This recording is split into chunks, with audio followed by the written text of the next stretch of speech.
क्या आपने कभी सोचा है जो हमारे पुराने घर हुआ करते थे वो कितने बड़े हुआ करते थे। उसमें एक डेडिकेटेड स्पेस हुआ करता था जहाँ पशु होते थे।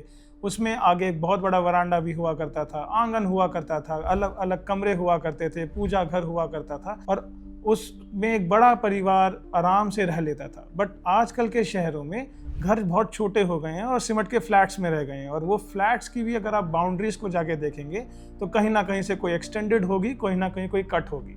बट जब आप अपने पुराने गांव के घर को देखेंगे तो वो एक प्रॉपर या तो स्क्वायर या तो प्रॉपर रेक्टेंगुलर शेप में बनाए जाते थे। तो इन सब चीज़ों का कोई महत्व तो होगा कि पुराने ज़माने के लोग इस छोटी सी चीज़ को जानते थे कि घर अपना एक रेक्टेंगुलर या फिर परफेक्ट स्क्वायर में बनाया जाए। बट आजकल फ्लैट्स अलग ही तरीके से डिज़ाइन कर जाने हैं, तो कुछ ना कुछ तो इसमें बात है। नमस्कार, मेरा नाम है Ujjwal. I am an engineer and a vastu consultant. I believe in healing homes, healing lifes. इस वीडियो में हम जानने की कोशिश करेंगे वास्तु कैसे आपकी डेली रूटीन को, डेली लाइफ को अफेक्ट करता है और कैसे अगर उसके अंदर थोड़ा सा एस्ट्रोलॉजी को भी ऐड कर दिया जाए तो वो कैसे एक मिरेकल की तरह आपके साथ काम कर जाता है। अब आप छोटी सी बात पे गौर दीजिएगा। एक ही सोसाइटी के अंदर एक ही टावर में अलग अलग फैमिलीज रह रही हैं, बट उन सबको अलग अलग एक्सपीरियंसेस हो रहे हैं। किसी को शिफ्ट होते ही उस पर्टिकुलर सोसाइटी के अंदर बेनिफिट हो जाता है, उसकी शादी हो जाती है, उनके घर में खुशी आ जाती है, और कोई आके वहाँ डिप्रेस हो जाता है। तो इसमें कोई ना कोई तो रीजन है कि उस पर्टिकुलर जगह का वास्तु और सबके लिए अलग अलग इफेक्ट कर रहा है। जिस तरीके से आप और मैं सेम नहीं है, हमारे एस्ट्रोलॉजिकल प्लैनेट्स, हमारे एस्ट्रोलॉजिकल चार्ट्स सेम नहीं है, उसी तरीके से एक पर्टिकुलर जोन हमारे को अलग अलग तरीके वाइब्रेशन से हमारे अलग अलग इफेक्ट्स डालता है। इस चीज को आप ऐसे भी समझने की कोशिश कर सकते हैं अगर आप इसको साइंटिफिक पर्सपेक्टिव से देखेंगे। How the energies play with you. जब आप उसी सिनेमा हॉल के अंदर एक हॉरर मूवी देखने जाते हैं तो आपको थोड़ा सा डर लगने लगता है, बट जब भी आप उसी के अंदर एक रोम कॉम देखने जाते हैं या फिर कोई ऐसी फैमिली मूवी देखने जाते हैं तो आपके इमोशंस अलग होते हैं। अगर आप जनरली एक ट्रेंड में देखेंगे, हमारी अलग अलग दिशाएं अलग अलग तत्वों से या अलग अलग एलिमेंट से गवर्न होती हैं। हम नॉर्थ को मानते हैं कि वहाँ वाटर एलिमेंट बहुत ज़्यादा प्रेवलेंट होता है और ईस्ट में हमारा एयर एलिमेंट होता है, साउथ में फायर होती है और वेस्ट में हमारा स्पेस एलिमेंट होता है। तो ये अलग अलग एलिमेंट्स जो हम ये भी मानते हैं, हमारे शास्त्र कहते हैं कि इन्हीं से ही मिलके हम बने हैं। तो यही एलिमेंट्स की एनर्जीज जब डिसबैलेंस होती हैं तो वो आपको प्रॉब्लम क्रिएट करती हैं। अगर आप उन चीज़ों को एनर्जी बैलेंसिंग के थ्रू ठीक कर लेंगे तो वो एक प्रॉपर साइंटिफिक वे से आपकी एनर्जीज को हार्म ना करके आपको एक बेटर सूटेबल एनवायरनमेंट देगी। अब आप इसका एक छोटा सा एग्जांपल और लीजिए।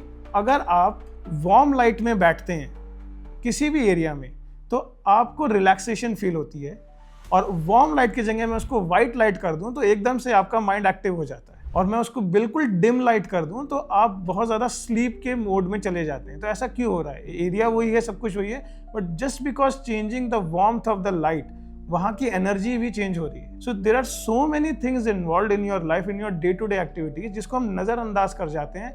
बट जब आप उसके एक प्रोफेशनल एक्सपर्ट से बात करेंगे तो वो आपको बताएगा। किसी आप लाइट एक्सपर्ट से बात कीजिए, then he will let you know कि हाँ, वार्म लाइट से ये इफेक्ट्स आते हैं। तो जिस तरीके से एक लाइट आपके पर्टिकुलर रूम को या तो रिलैक्स बना सकती है या एक पार्टी मोड में ला सकती है, उसी तरीके से हमारे घर की प्लेस चीज़ें भी उस एनवायरनमेंट को बहुत ज़्यादा अफेक्ट करती हैं। फॉर एग्जाम्पल, अगर आपने अपनी किचन को फायर के जोन में ही रखा है तो आपको वो पीस प्रोवाइड करेगी, बट अगर आपने उसको वाटर के जोन में या फिर आपने उसको एयर के जोन में ले गए तो अब वो किचन का फायर एलिमेंट डिस्टर्ब होगा, या तो वो अबंडेंस में चला जाएगा या तो वो डिस्पोज ऑफ होने लगेगा, और वो एक प्रॉब्लमेटिक सिचुएशंस क्रिएट करता है। और वो एक एनर्जी फील्ड जो डिस्टर्ब हो रही है वो घर में रहने वाले सभी को फील होगी, किसी को कम होगी, किसी को ज़्यादा होगी। क्या एस्ट्रोलॉजी का भी हमारी लाइफ पे कोई इम्पैक्ट आ रहा है? क्या सिर्फ वास्तु काम कर रहा है? अगर आप इस चीज़ को इस तरीके से समझने की कोशिश करें कि एक पर्टिकुलर व्यक्ति की लाइफ में जितना एनर्जीज प्ले कर रही हैं उस जोन की या उस एरिया की, उस एनवायरनमेंट की, उतना ही प्लैनेटरी एनर्जीज भी उस पर रोल प्ले कर रही हैं।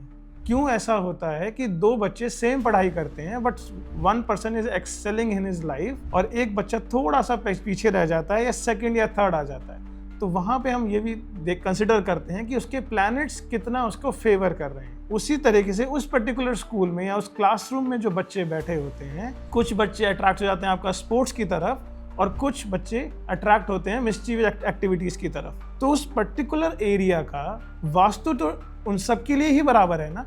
जो चेंज हो रहा है वो उन बच्चों के प्लानिटरी मूवमेंट्स हैं जो उनको उसी तरीके से लेके जा रही हैं। इस तरीके से अगर हम उन प्लानिटरी मूवमेंट्स को अलाइन कर दें आपके वास्तु के साथ, तो it can give you a boosting effect in your life. So इस तरीके से अगर आप अपने घर को वास्तु से अलाइन कर लेते हैं तो आप एक पीसफुल एनवायरनमेंट क्रिएट कर पाएंगे। और अगर आप उसे customize vastu which is called astro vastu की तरफ से अलाइन कर लेते हैं, then you will be experiencing miracles in your life. मैं आशा करता हूं कि आपको ये वीडियो पसंद आई हो। इसी तरह की और वीडियोस और साइंटिफिक नॉलेज के लिए रिलेटेड टू वास्तु आप हमें फॉलो कर सकते हैं एस्ट्रो वास्तु बाय उज्ज्वल चैनल पर।